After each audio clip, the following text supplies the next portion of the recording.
Family freed from militant captivity arrived Friday night in Canada. Canadian man and U.S. wife return with children after being held for 5 years. CNN. A Canadian man who was freed along with his family after 5 years in militant captivity in Afghanistan said his captors authorized the killing of one of his children and raped his wife. The stupidity and the evil of the Haqqani network's kidnapping of a pilgrim and his heavily pregnant wife engaged in helping ordinary villagers into living controlled regions of Afghanistan was eclipsed only by the stupidity and evil of authorizing the murder of my infant daughter, Martyr Boyle. Joshua Boyle told reporters upon his arrival Friday night at Toronto's Pearson International Airport.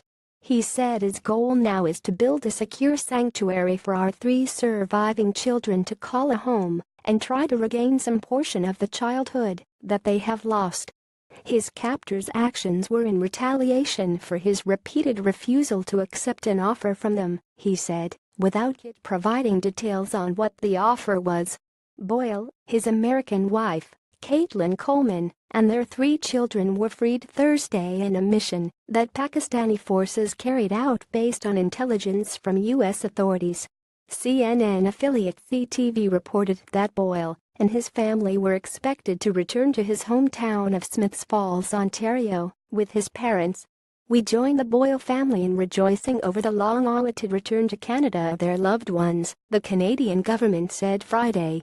Canada has been actively engaged on Mr. Boyle's case at all levels, and we will continue to support him and his family now that they have returned.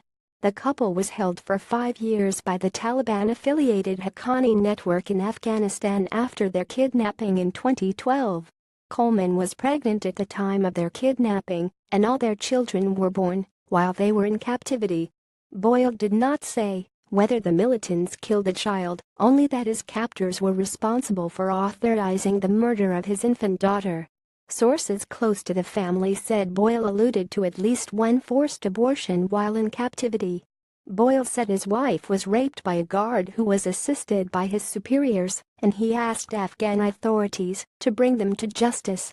Boyle's father, Patrick, said his son told him in a phone call after his release that the abuse his wife suffered during captivity was far worse than alluded to in proof of live videos the militants previously released of the family.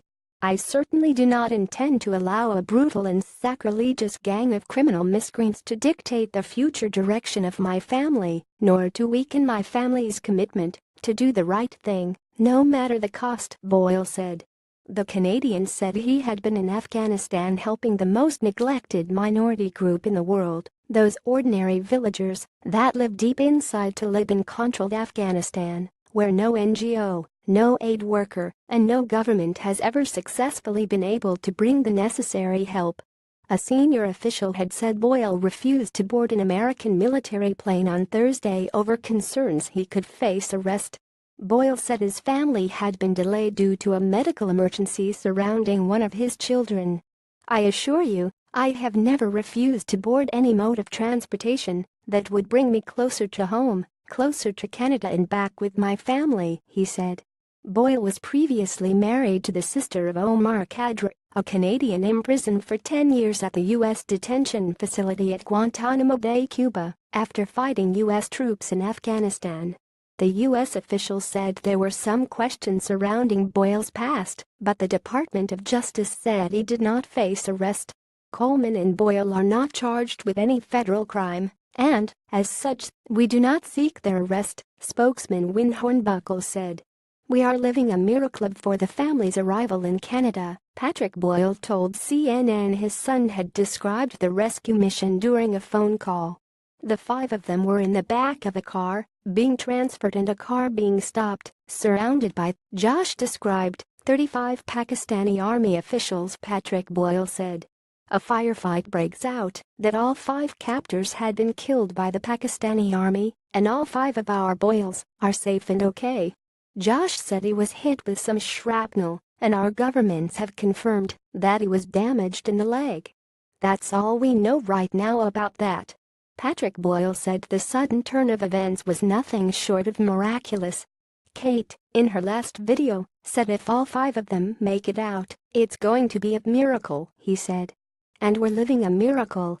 CNN's Paula Newton, Artemis Mishtagian, Eli Watkins, Ryan Brown, Barbara Starr, Laura Jarrett, Joe Sterling and journalist Adil Raja contributed to this report.